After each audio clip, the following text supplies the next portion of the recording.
Yeah. Turned on, can you hear me? Yeah, okay.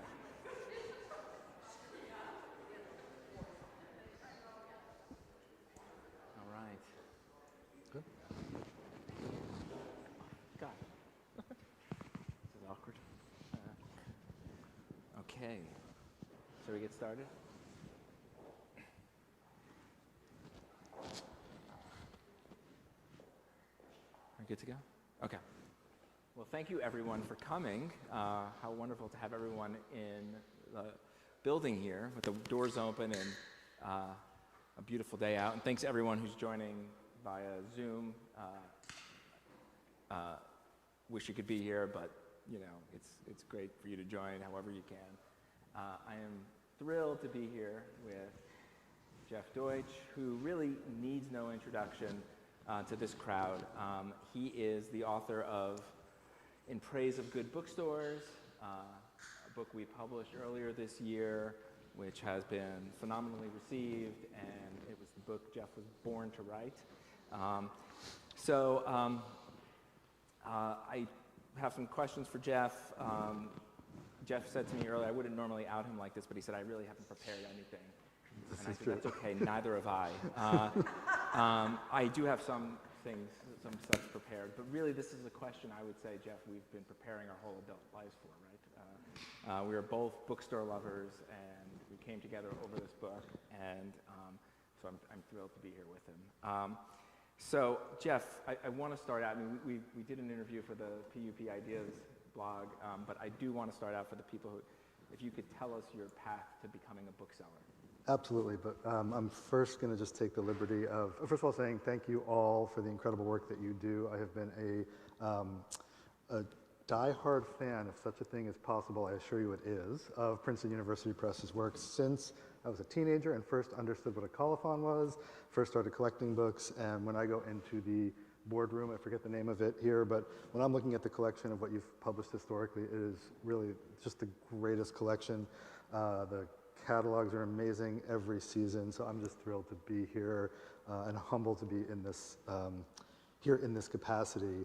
I also need to say, before I answer your question, which I'll forget by the time I say all the things I have to say, that when I was first, there was some pre-publication buzz, and I was first talking about it publicly, which I was kind of uncomfortable with. I remember saying to you, hey, I really feel like this is like a joint project, and like this book doesn't exist without you and without Christy and without all of the people who went into making the book. So when I talk about it, I feel like that's really important. And you said, no, I really need to be behind the scenes. But in this moment, I just want to say that this book does not exist without you. And there were multiple conversations over years, going back to 2016, I think, where you were saying, I think you were born to write this book. And I said, I don't know, I'm a bookseller, I don't know how to write a book. And you said, yeah, a year went by, and you said, no, I think you should really consider this. And I said, no. And then in Frankfurt in 2018, you said, all right, here's what we're going to do. All right, so you don't have to write the book. I understand you're very busy, you're running a store, there's a lot going on. You write the introduction, we'll get some people together, maybe we'll put together an essay collection that you can edit. And I said, oh, no, I am going to write this book, don't worry about it. And you knew exactly what to say to kind of hook me in. So thank you for that, and thank you for the amazing work, and everyone who's been involved with it, the design, marketing, editing, on every level. It's just been a privilege to work with all of you. Thank you for what you do every day. Can I Jeff, as director of Seminary Co-op, would write these wonderful member newsletters, and I saw these, and what I said to him too was, you're already writing this book, you know. Right. These email newsletters that go out were just like, you know, I want to get the barricades at the bookstore and defend them. I mean, like, I was ready, you know, to become a member. And, you know, they were just wonderful. You say booksellers are professional enthusiasts, and that shows through in those letters, in those emails to your members. But anyway, let's get back to you telling us about your path to becoming a bookseller. So how I got into it. So there are very few people, I really hope this changes actually, there are very few people who decide that they want to be booksellers as a career. It's not a career, it's not seen that way. There isn't currently there isn't a viable path. There isn't a publishing institute, bookselling institute that you can go to. Like there's in publishing that you can follow that path, and there, you might be interested in the creative side, and so you get into some of the design piece, or you might be interested in talking to people, and you get into sales. Like, it doesn't work that way. Most of us it's something we do in the meantime. It's seen as a retail position that is not a career. It's less than a career. And like most booksellers, I backed into it and started working in bookstores as a teenager. I was in libraries before that. I love being around books, as I'm sure all of you do as well.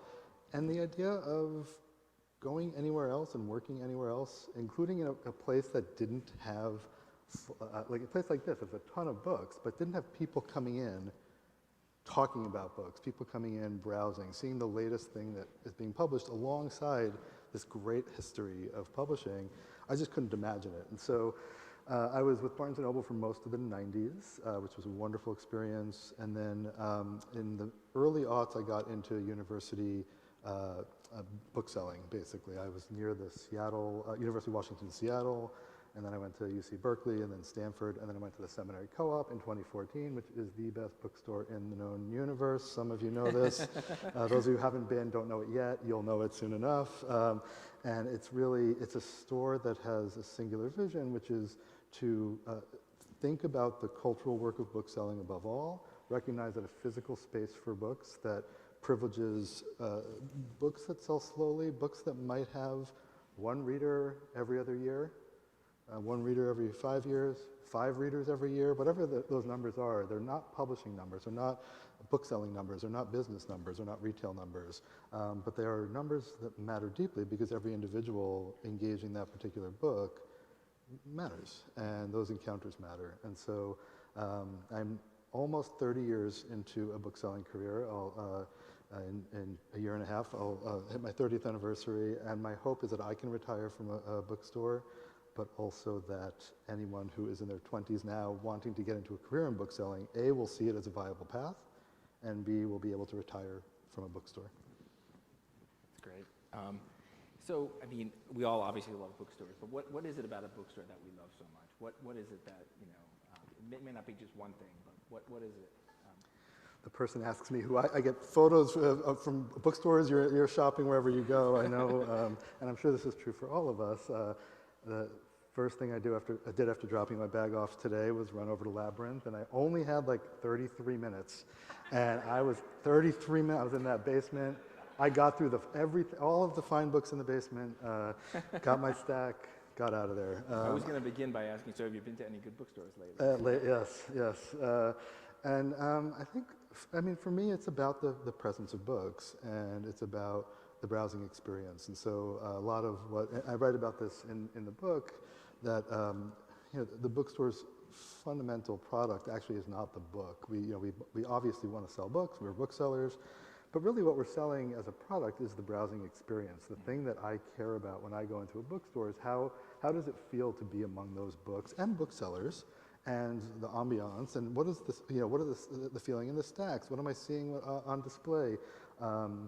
And that experience itself is of such tremendous value, and so many of us in bookselling, including Cliff and Dorothea, around the corner at Labyrinth, are thinking about how can I create this experience in the browser. And obviously we want to sell books. It's critical. Obviously we need to make money in order to support what we do, but for good booksellers or good bookstores, that is not the primary focus. The primary focus is the browse. Right, yeah. I was going to ask you about the browse too. It's not on. It's, okay.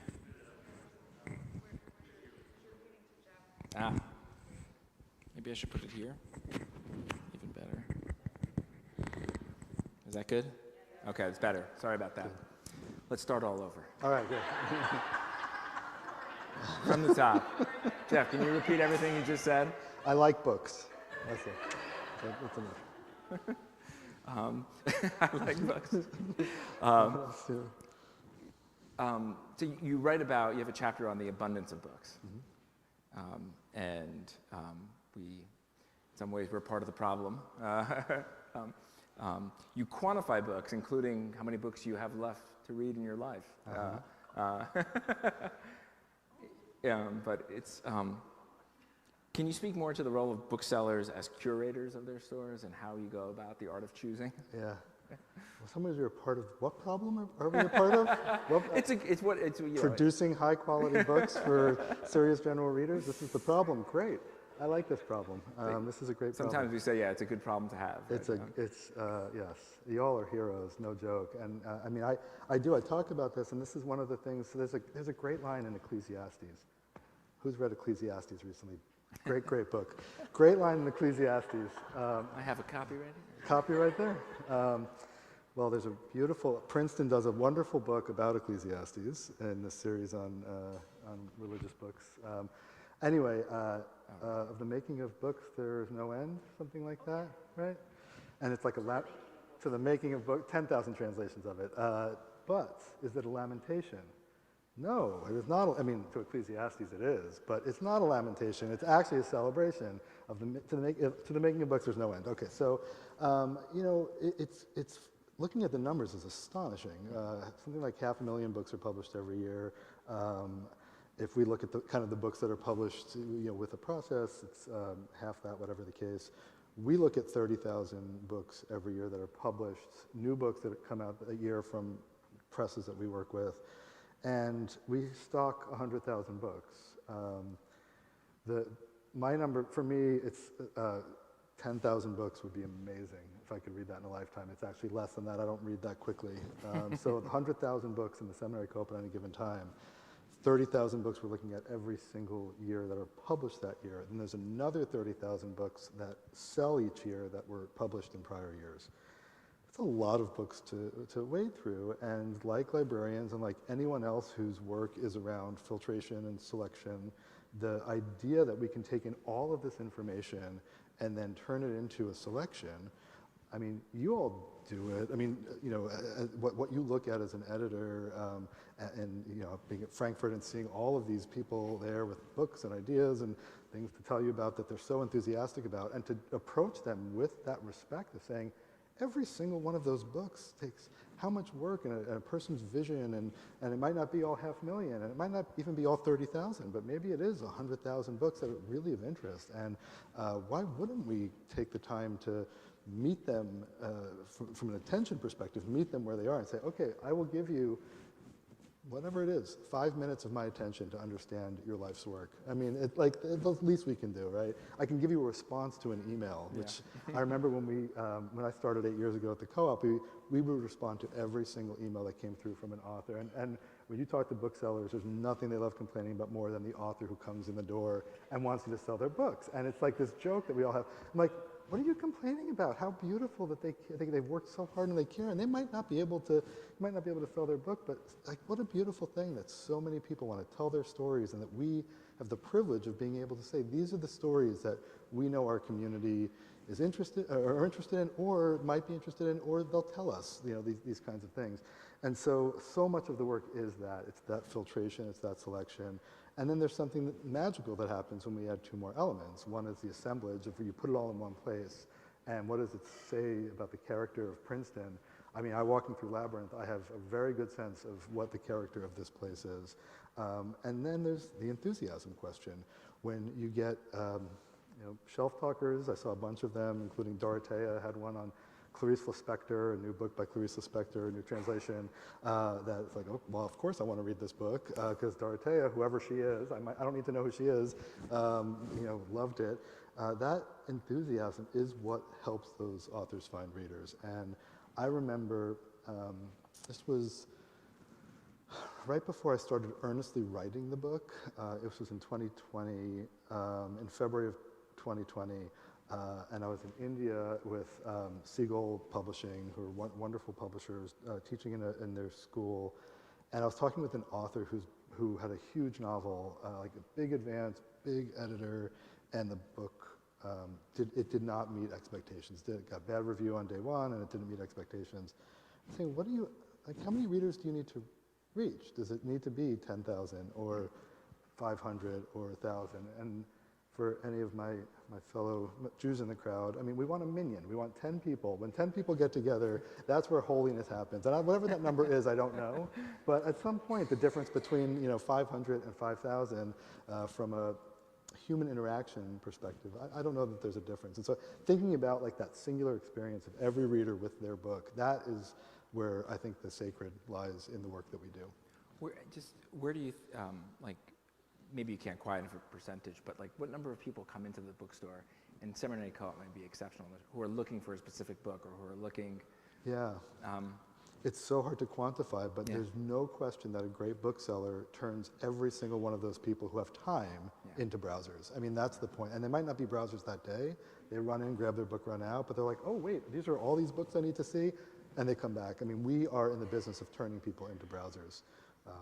On the singular, like the idea of like every reader their book, and there might be 10 people for a given book. So in your offices, and I don't know the year that it was published, but it's volume 14. I've talked about this in the space before because it matters so deeply to me. Volume 14 of Paul Valéry's collected works is The Analects. And it's a book that I imagine in the last 10 years you've sold 20 copies, maybe 10 of them at the seminary. Maybe 10 of them at the seminary. I looked it up recently.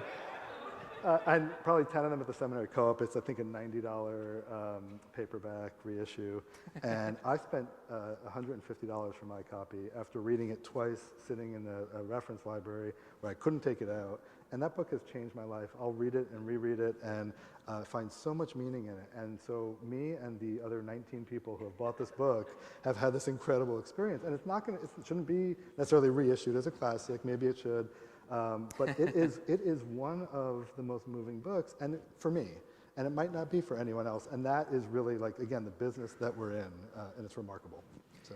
I mean, the co-op in a way must, bookstores have a tendency to privilege the new, and the new gets the front placement, but you must have a robust backlist sales as well. That's right.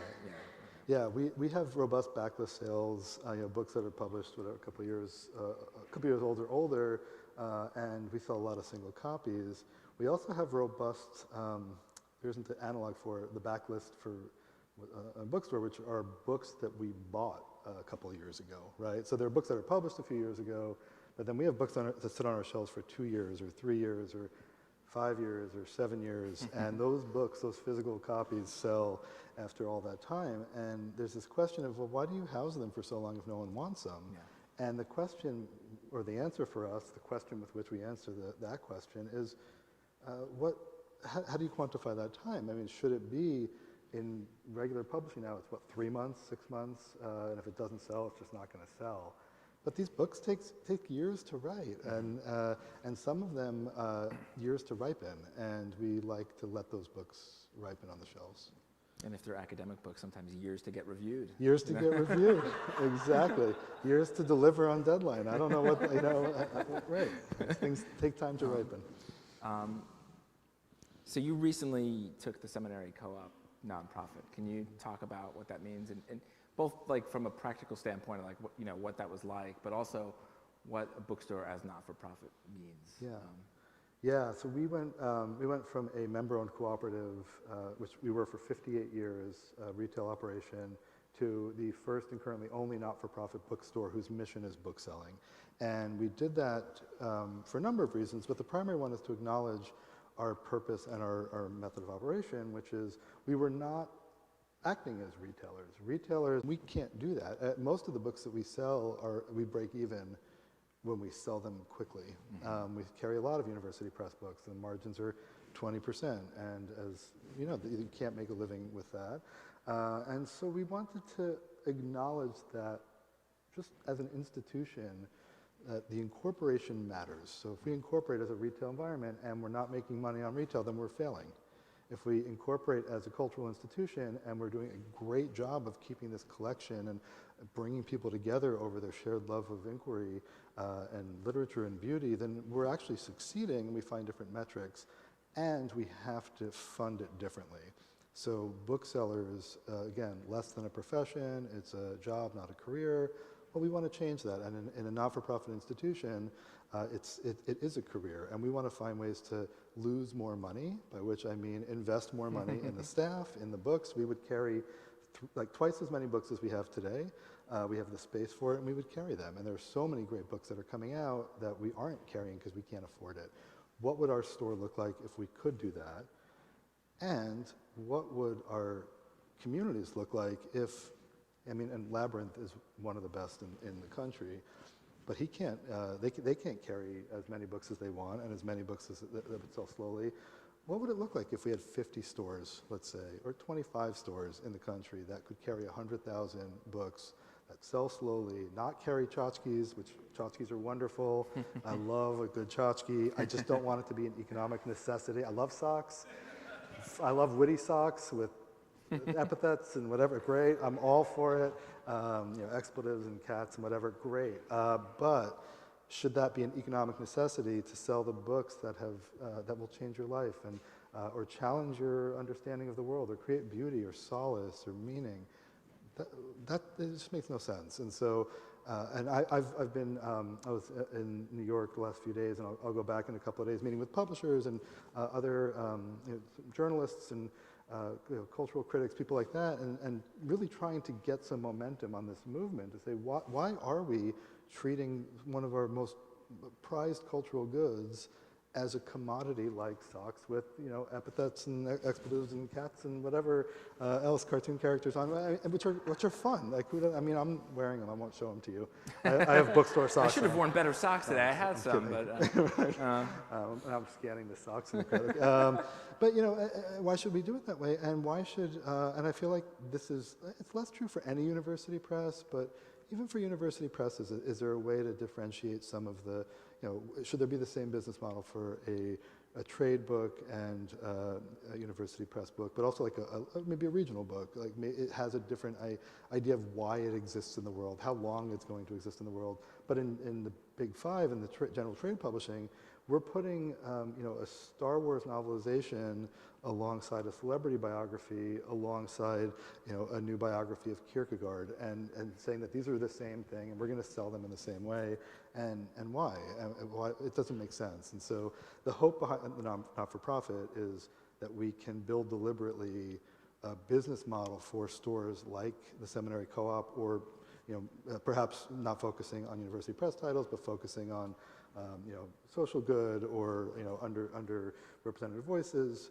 Let's build that differently and deliberately, because all we've ever done is inherit a model of retail that was never built to support what we want to do. It's an unusual thing because they are people want to buy them, they want to pay for them. Yeah.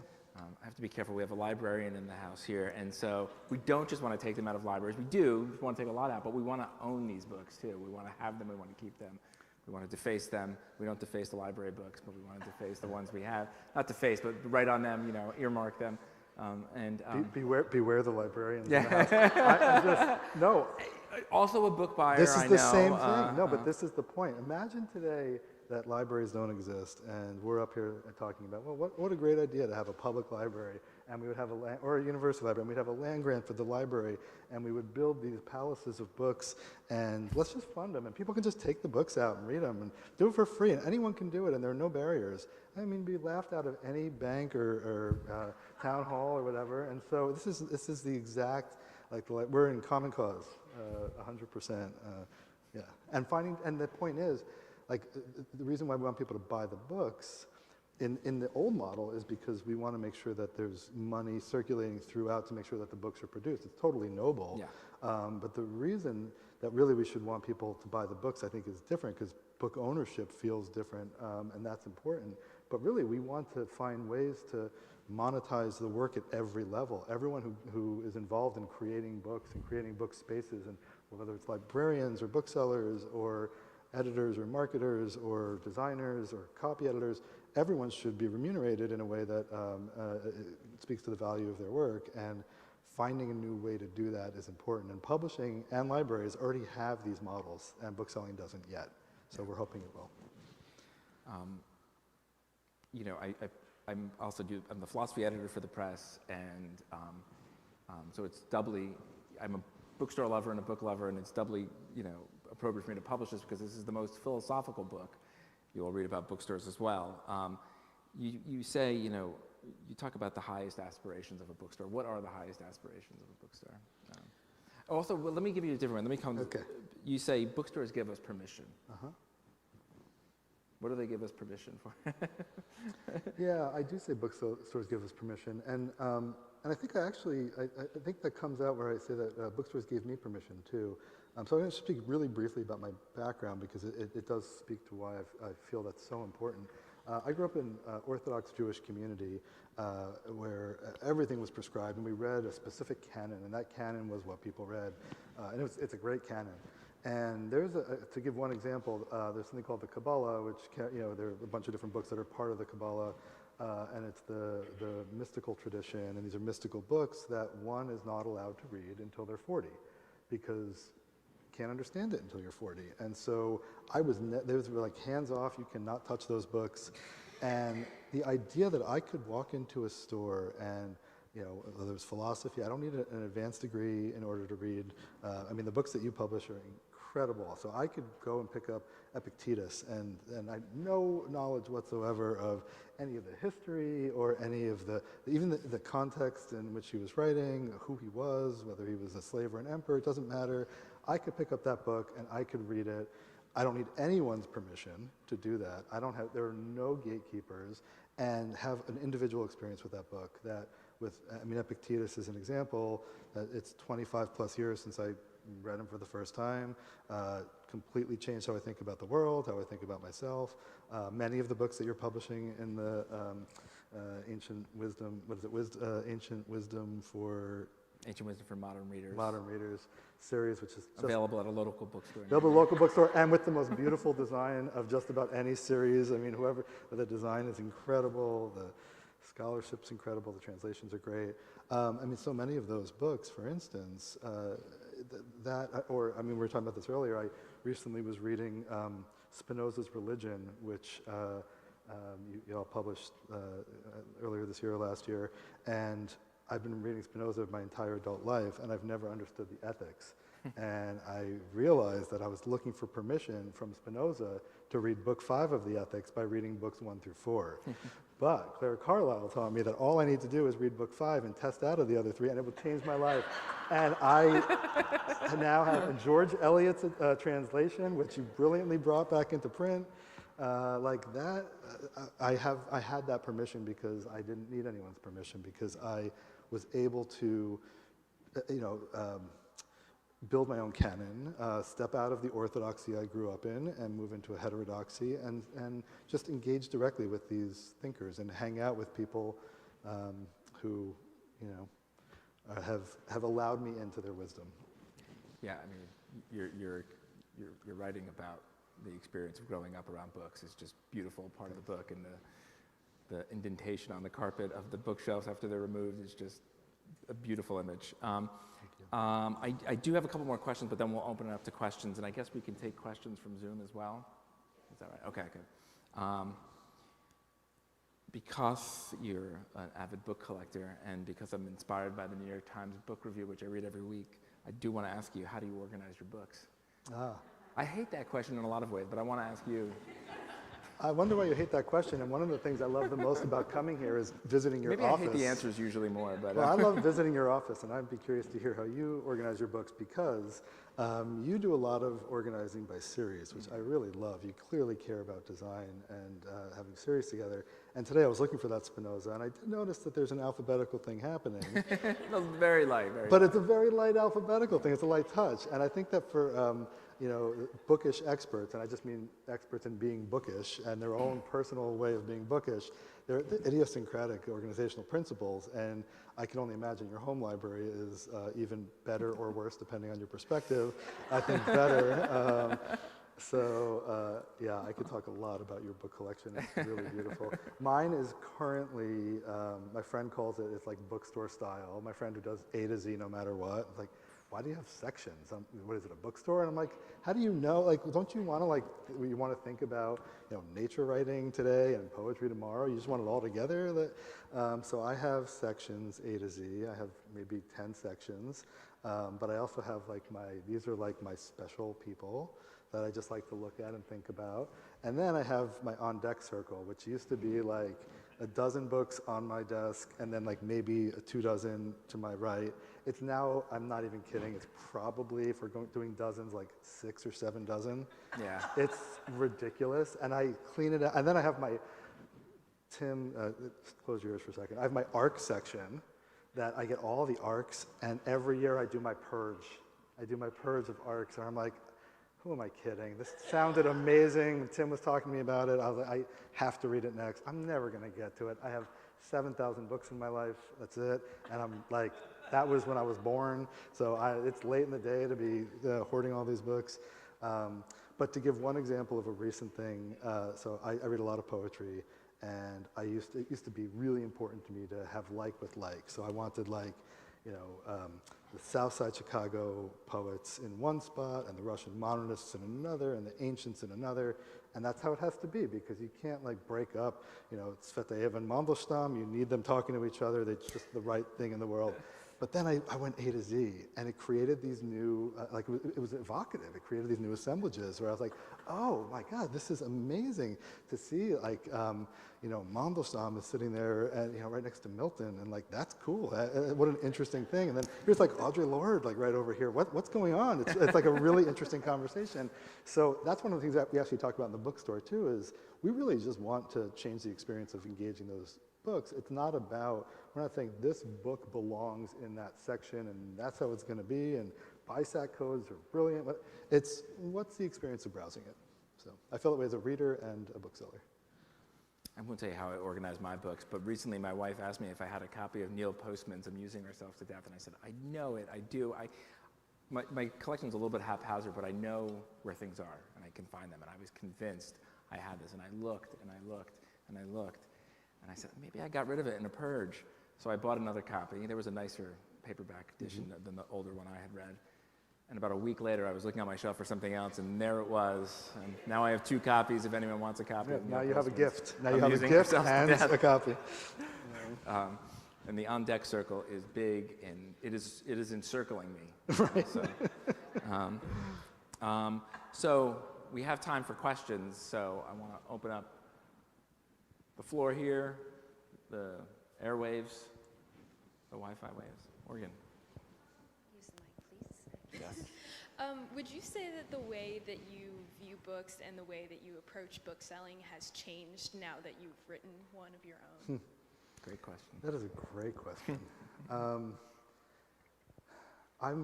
honestly, I feel like lucky to have, like early on, had that respect for authors. Like it's really, it's easy to turn your nose up at people coming in trying to hawk their wares, and I feel like, oh wow, like I'm really glad that we've been recognizing the humanity of everyone on the other side.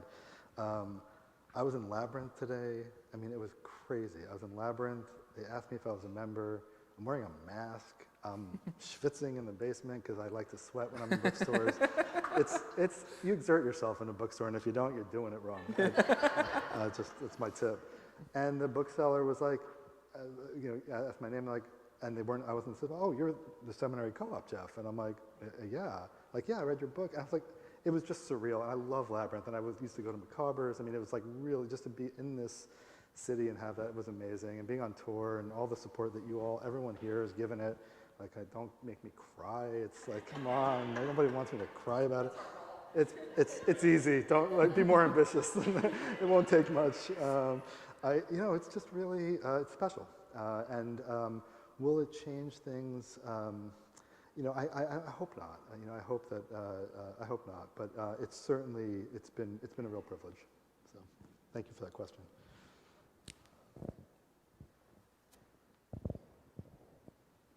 We have a question from an online viewer who asks, how would you differentiate a library from a nonprofit bookstore other than the ways that are very obvious to all of us? Sure. Thank you for that question.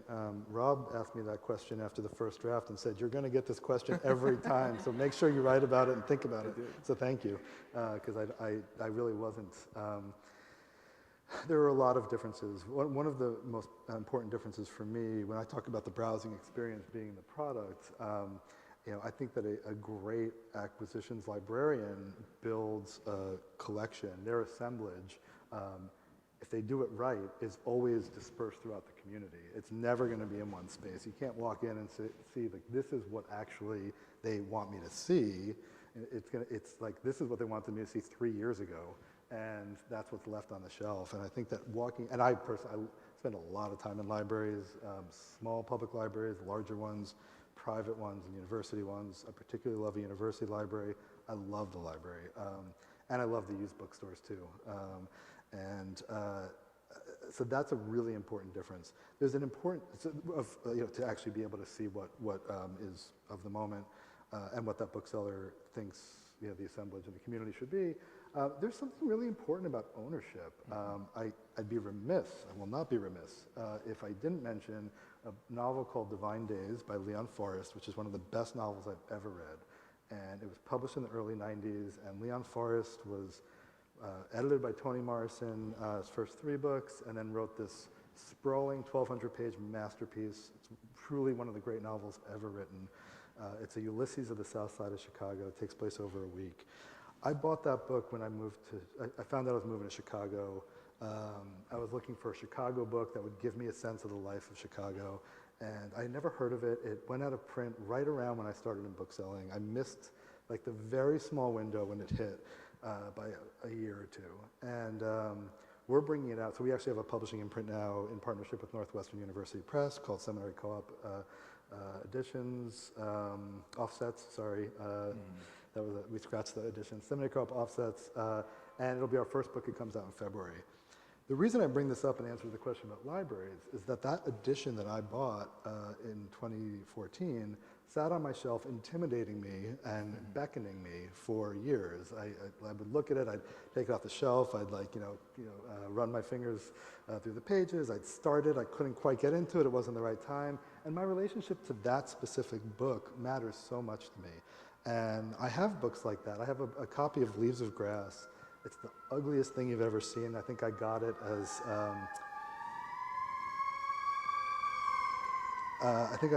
a strip return for anyone who was in bookselling 25 years ago. I got it as a strip return, and it's one of the books that has meant the most to me in my life.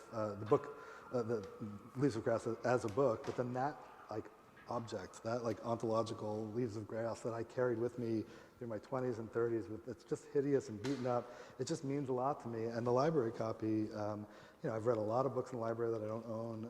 It's just a different experience. So I can go on. There are quite a few differences, but they're really complementary. And last time I was in Princeton was in April giving a talk. We did a panel at the Princeton Library, the public library, and it was just wonderful being in a library with other booksellers, with Cliff and Dorothea, and with Christy there, and talking about the value of book spaces, because it really is about book spaces.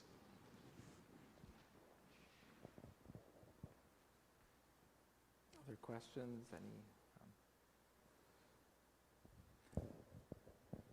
All right, this could be sort of a frivolous question, but it's one I've been thinking about while you've been talking. Is there a particular customer who has come into Seminary Co-op that you think of as unique or eccentric in some way, and would you like to describe that person? There are several types. There are several types. There's a really fun little animated video I could share with you. We have pictures of them. Yeah. Which, wouldn't you mention the listen, don't There's ask a me. taxonomy. Don't ask me what's eccentric, because I am the eccentric. I am the one that people would be looking at, and I think that. Why is that guy kissing the books? Why is that guy kissing the books? There it is. There it is. Yeah, exactly. I mean, listen, we're one person here. You should check out my library. It's one person here. I would want to ask you, what's a book that you return to that's not something you worked on, that you published, that you find over time remains meaningful, is something that kind of gives you a sense of why you do this work, why you care about the experience of the reader, inquiry? This will also show why we're simpatico, because it's probably like Emerson's essays, which, were incredibly illuminating to me when I was in college, and I haven't read them all, but I have multiple copies, many that fit in my pocket, and I return to those often.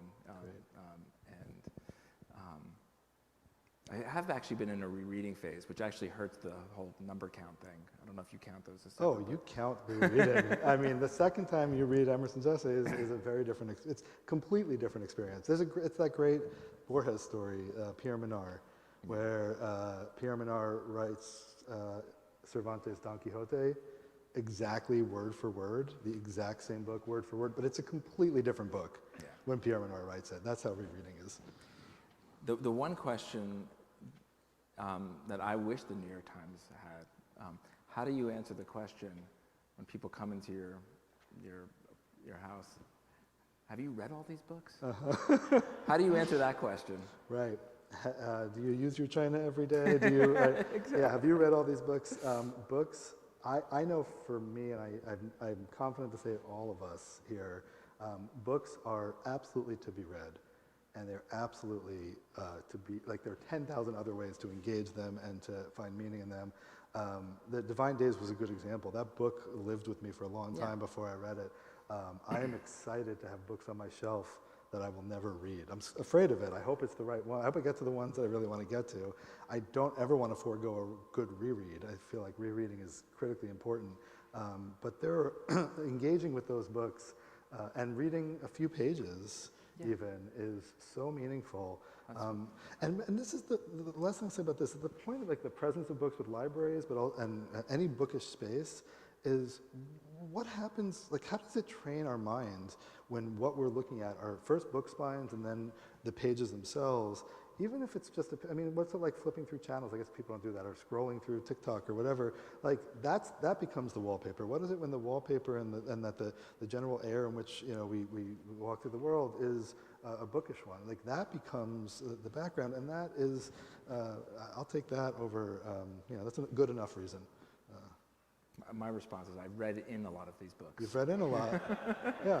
I intend to read many of them. Right. I've held them in my hands. It is, yeah.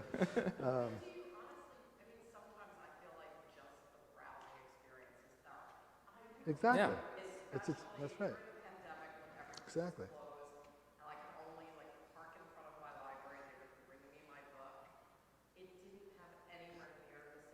Yeah. Yep. That's exactly right. Sample. Yeah. Yeah. Serendipity. Yeah. Yeah. I also like buying books that I just liked buying once, and I'm like, I'm going to find somebody for that. I have a whole bunch of books, like, it might not be like your Neil Postman, but like Emerson, where anytime I see it, I buy it. And like I did that today. One of the ones at Labyrinth was volume 2 of your Paul Valery, The Poems in the Rough. Hard to come by. He's always got they've got a great selection of those. And I was like, I know I'm going to find somebody who needs Poems in the Rough. And so $20, support the bookstore, we'll find someone. So. That's great. Any other questions? Oh, Fred.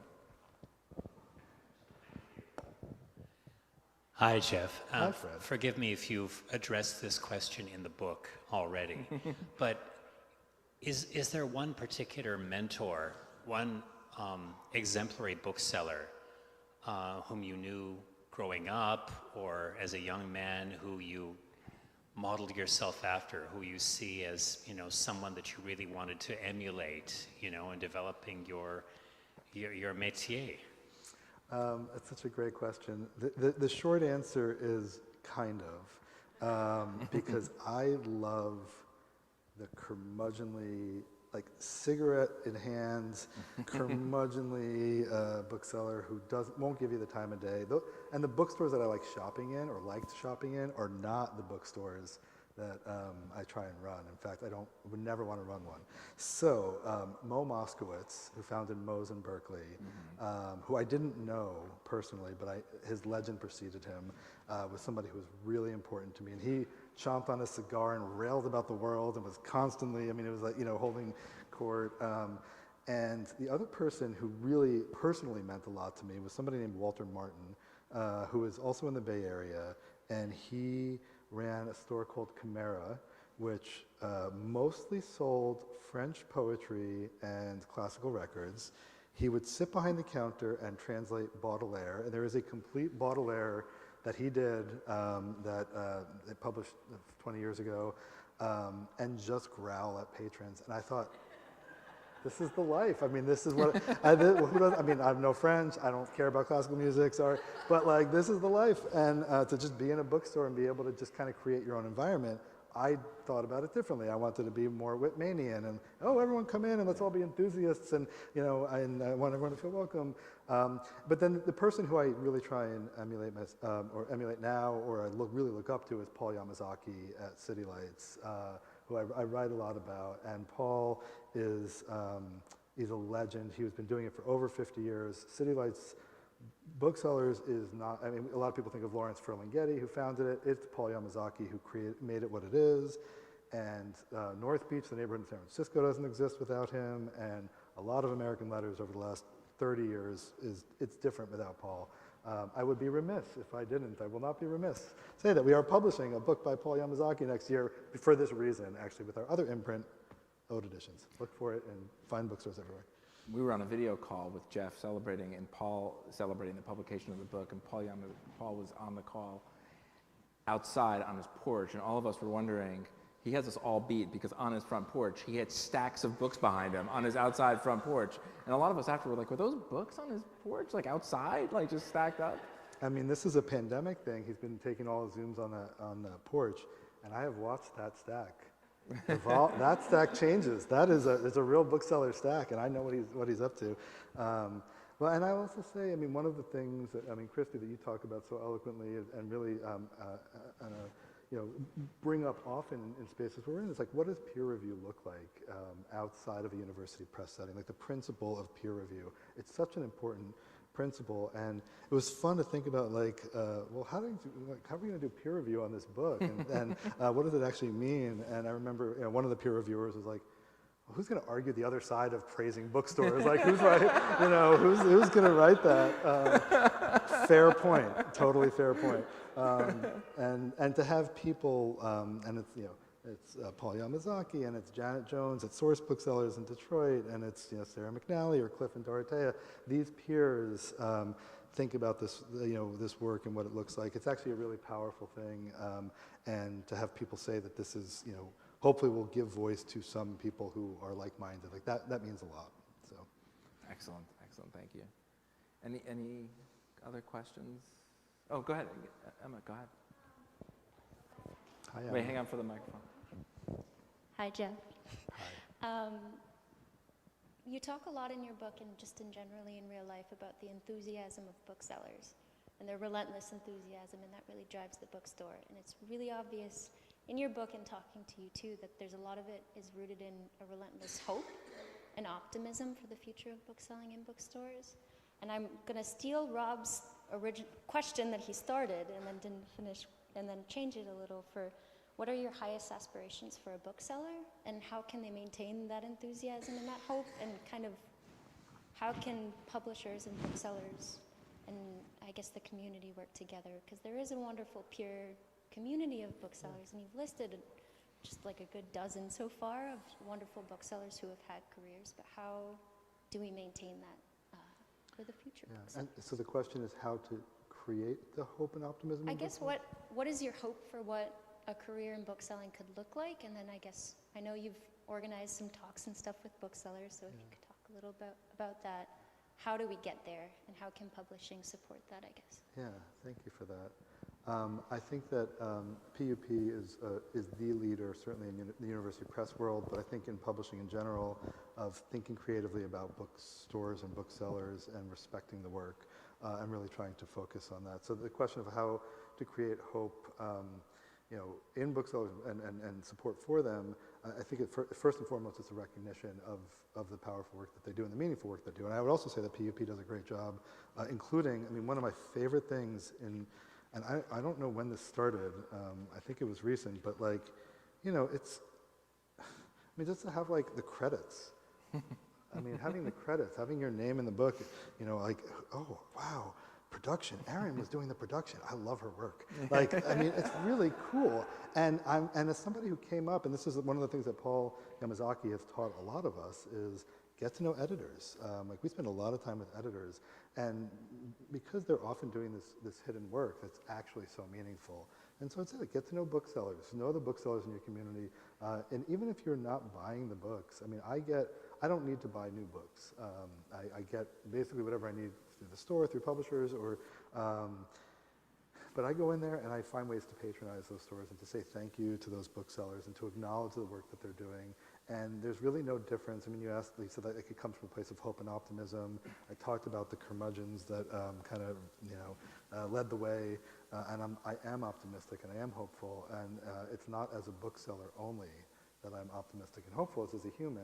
And obviously we're all wired differently, and not everyone, is going to be Whitmanian or Emersonian in their worldview, and that's fine. But in as much as you can focus on the things that are positive and creating good things in the world, and then to quote our friend Nietzsche, turning away will be our only negation, right? We will not rail against the things that we're opposed. We'll turn away, and finding the way to just praise the positive and the hopeful and the optimistic, that feels important. So. To answer your question in a slightly different way, one way to be hopeful is with, several people here will know the old joke, right? The first book that Gutenberg printed was the Bible. The second book was The Crisis of Book Publishing. So not to take anything for granted, but we've worried about this for a long time, and yet we're still here. And yet people are still buying books, and yet, That's right. So. That's right. Yeah, we didn't want to do another book in that genre of the lamentation on behalf of the book industry. Right, we all know that bookstores have been under fire here. I think that's all we have time for. So Thank you. Please join me in thanking Jeff.